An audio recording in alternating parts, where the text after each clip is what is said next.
sa day, meron naman. Kuya Henry, hoy, Ayumi, tigil mo ng paglalakad mo dyan, pumirme ka. Ay, naman. Diba? Pwede naman yun eh, si Makagago, di ba? Kung hindi niya sinagot kung hindi sinagot ni Kulaong si Makagago, di ba? Baka na-vlog pa nga ulit siya ni Makagago. O, ano na yun, follow up vlog. Tapos medyo maganda naman yung mga sasabihin ni MG kasi hindi naman nagsalita sa kanya na hindi maganda si Kulaong. Kaya lang nga kasi si Kulaong, kung ano yung yabang talaga ni Kulaong ang nagpapahamak naman talaga sa kanya. Ngayon, silipin natin tong kay Kuya The Kings kasi etong si Kuya The King ay meron pong Gagi. Nako. The Gago versus The King. Nako, loko dito si Kuya Kuya The Kings Wari ko'y lulugo-lugo. Yan ba sinasabi mong makakarma ang sinungaling? Mukhang tinamaan ka na ng Norman ah.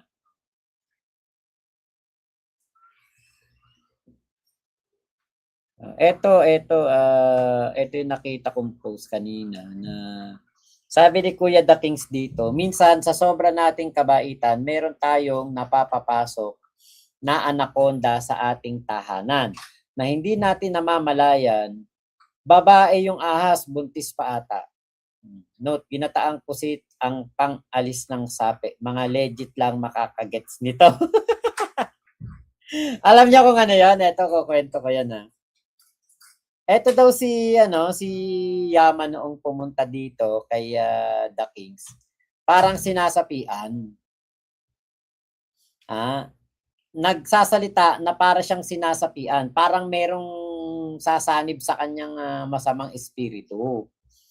Ngayon, di syempre, parang hindi naman gaanong kumbaga naniwala naman si Kuya The Kings. Pero ang nakakatuwa dito nung nagluto ng puset si Kuya The Kings, yun nga yata yun yung adobong puset. Ginataang puset. Gumaling daw. Biglang nawala yung sape, tapos okay pa siya. Tignan ko nga kung nandito yung chat namin yan ni Kuya The Kings. Kinuwento sa akin yan ni Kuya The Kings eh. Hanapin ko kung nandito pa kasi matagal na yan eh, yung kinuwento ni Kuya The Kings eh. Nakwento niya na rin sa live ko yan. Wala dito. Wala.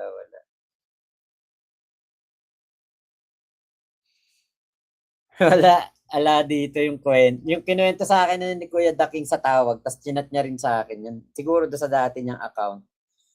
Meron siya sinabi nun nga na tong si Yama, ano pa, yung parang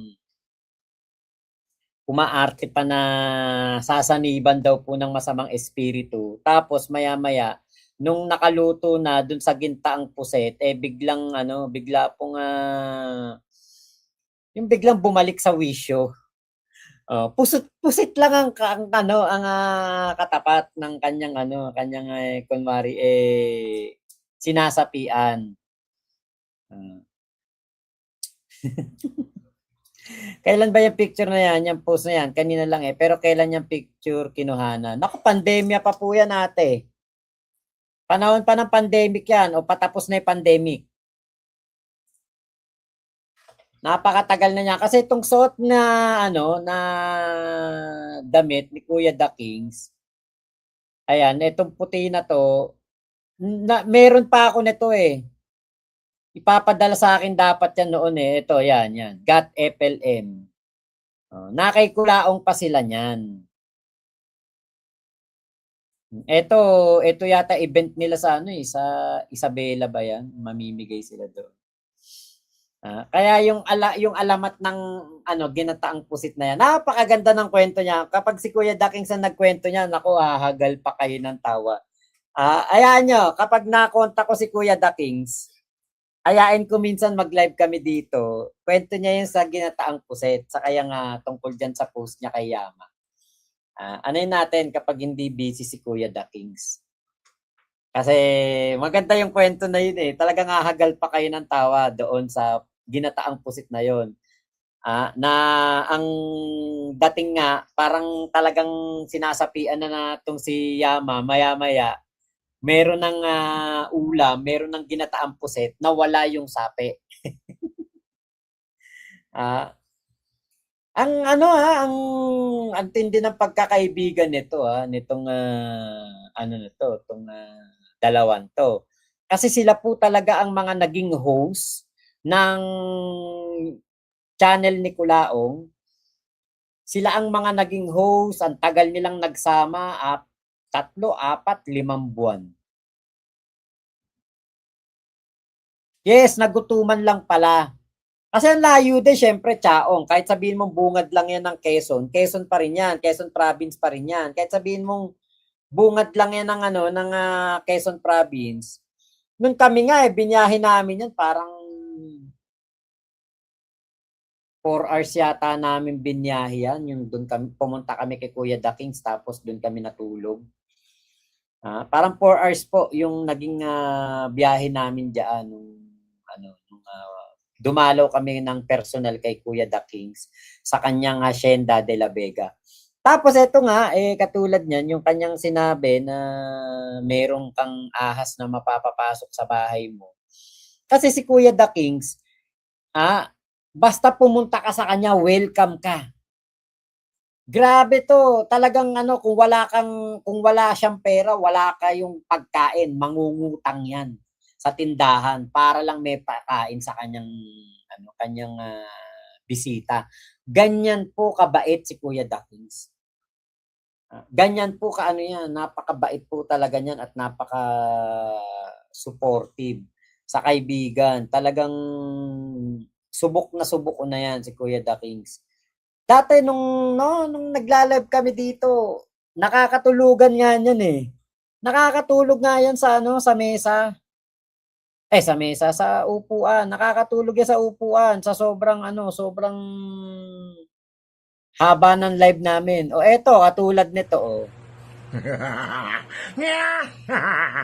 Kaibigan, kamusta ka na dyan sa Oblo?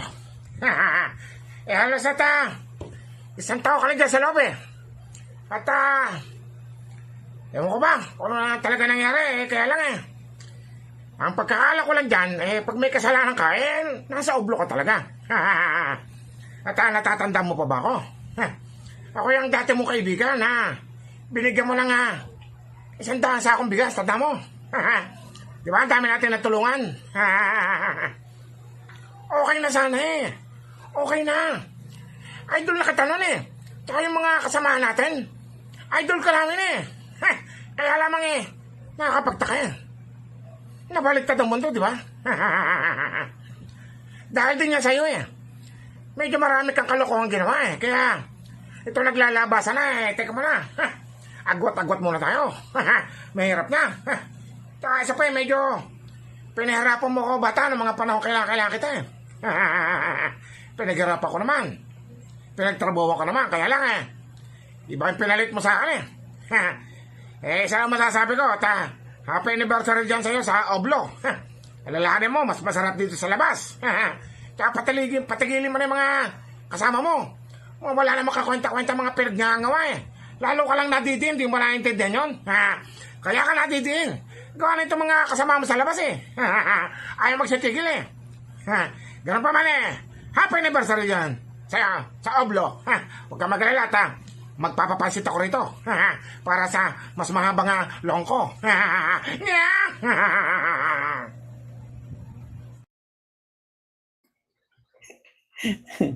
dito niya ginawa yan, yung pagbati na yan nung naka-live kami.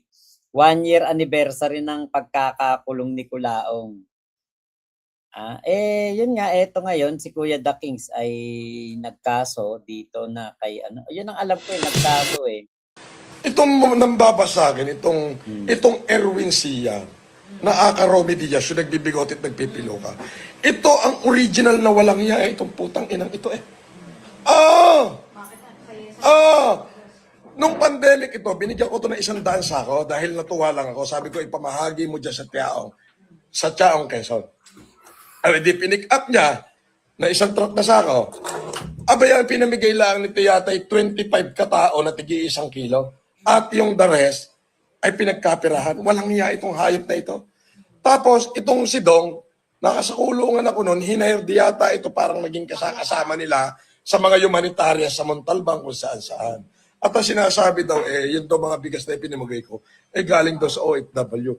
Noong 2020, wala naman akong kakilalang OFW. No? Wala akong kakilalang OFW. Ang OFW na buo lang yan nung right after na nakakulong ako. Kasi I wonder heart Many OFW na tulungan ko yung pamilya sa Nueva Ecija, sa Cagayan, Quezon, kung saan, and the whole NCR. Di ba? Kaya ito, Romy Diaz na ito, walang iya ito. Ito'y pag siningil ito ng Diyos. Naku, masakit ito. Masakit ito.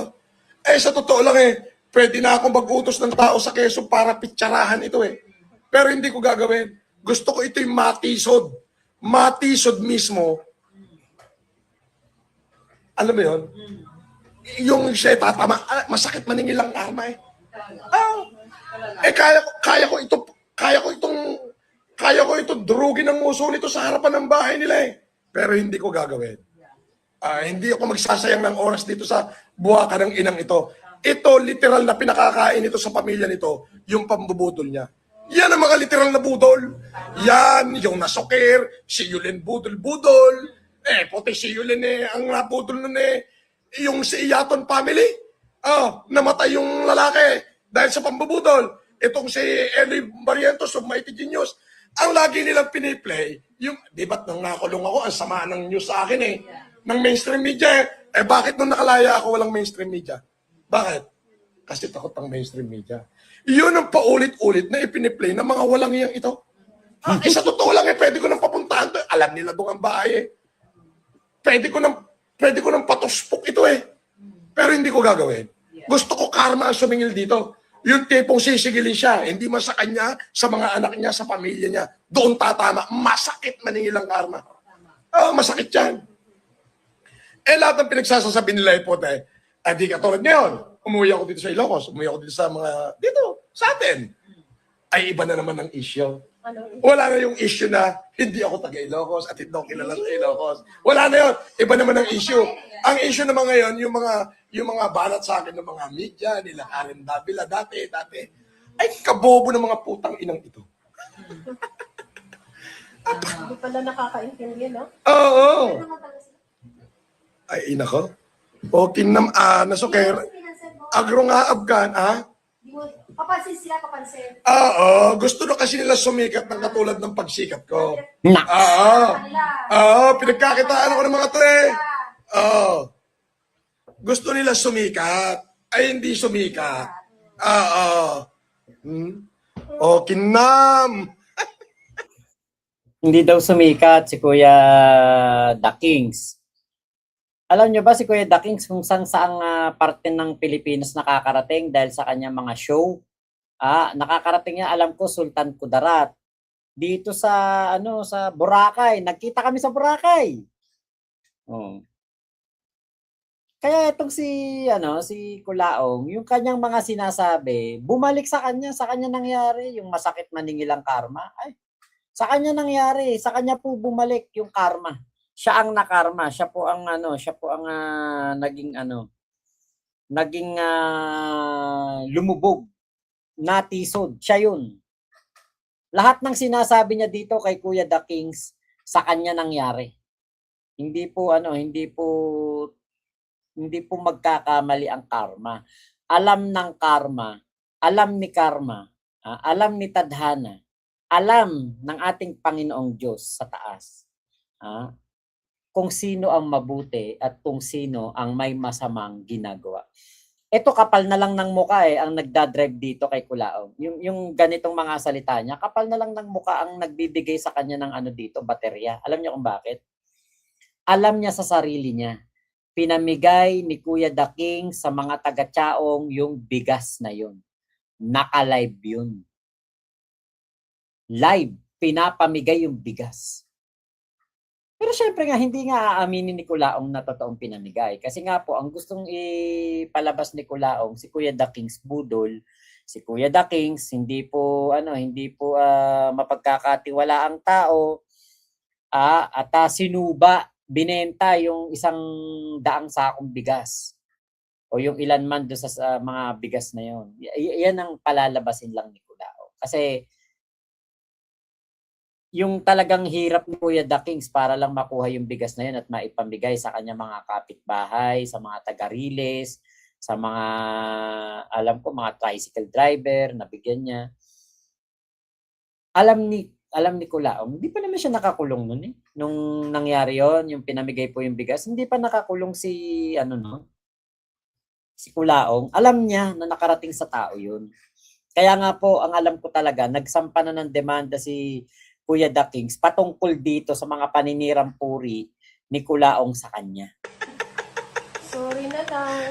Apo. Bye-bye na lang kayo. Natospok silang lahat. Oo. Nasa pagkasipok, sinundan. Oo. Sakaling sumikat din sila. Yun ang totoo nun. Yun ang malupit doon. Yung nakita nila na milyon-milyon yung coins na pag sa pigi-pigi na yan. Aba, itong naghahaw ng pigi. Nako. Tapos sabi, nagti-TikTok daw ako, nangihingi ng gift.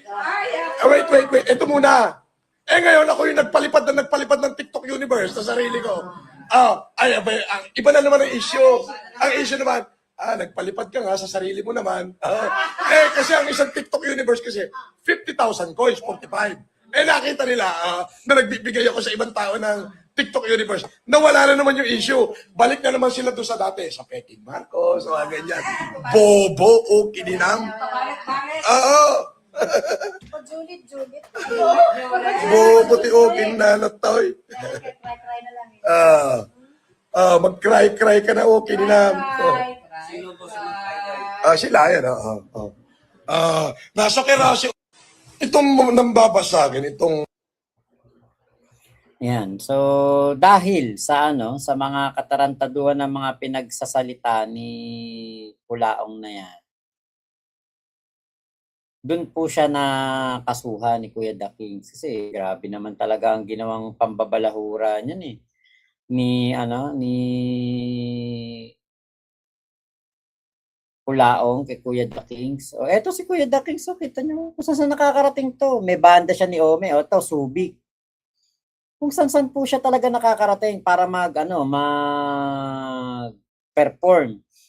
Mga event. Nag-host siya. Tapos ito pa, kasama siya doon sa pelikula na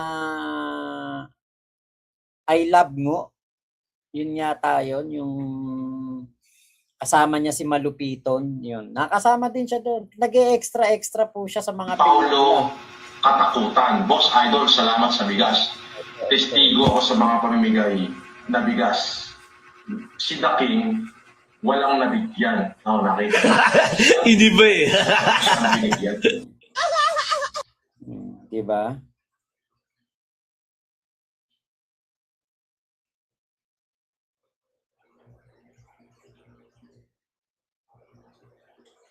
Dito yun, arat na mga bata, shot po comedy and resto bar, Father's Day special. O, Calamba City naman. Kung saan talaga nagpe-perform yan, si Kuya The Kings. Ayan, no? Sumikat si Kuya The Kings. Si Kulaong ang lumagapak. Si Kulaong ang si Gago. Yung si Gabo, naging si Gago. Film by The Kings. Ayun buti na lang malakas ang filter niya. Kung hindi ay nako, hindi ko siya magiging kamukha. Huwag kayong malito ako yung naka-jacket na black. Ito yung Chaong Quezon, para si Piolo ba to? Ewan ko, hindi ko to kilala kung sino to artista na to eh. Kita nyo kung sino-sinong artista ang nakakasalamuhan ni Kuya The Kings kasi nga sumisikat talaga si Kuya The Kings kung saan talaga.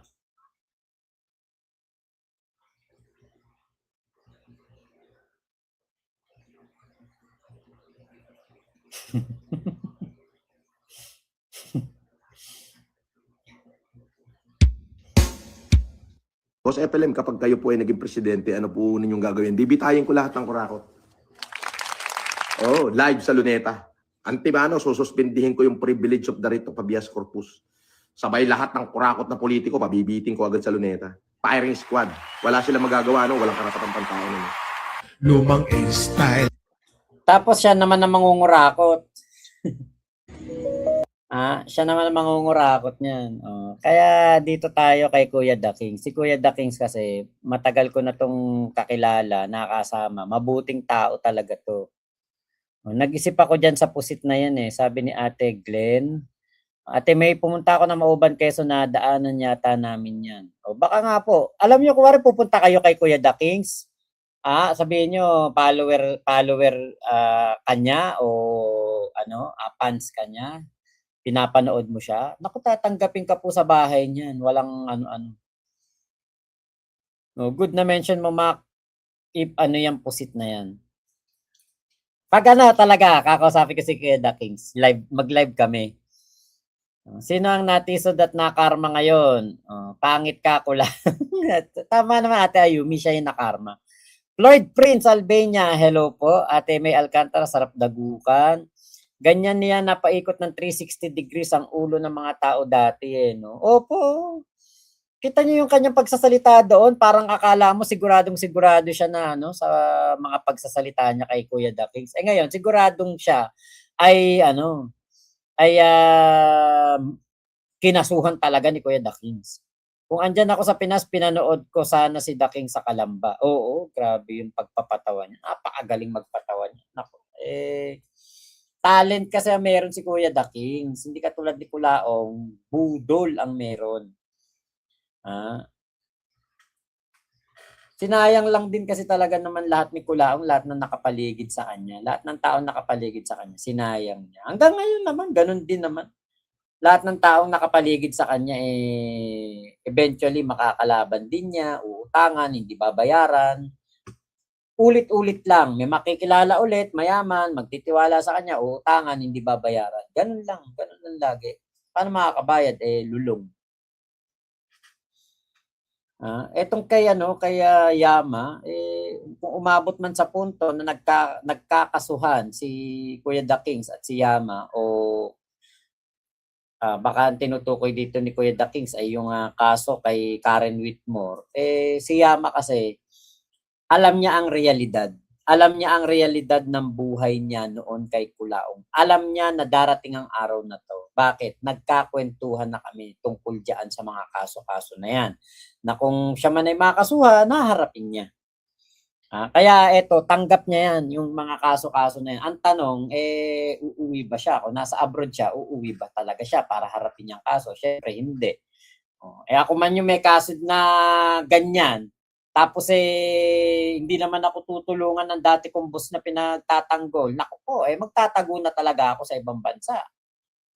Madedelikado na talaga buhay ko niyan, 'di ba? Di bale na pumunta na lang ako sa ibang bansa, doon na lang magtago.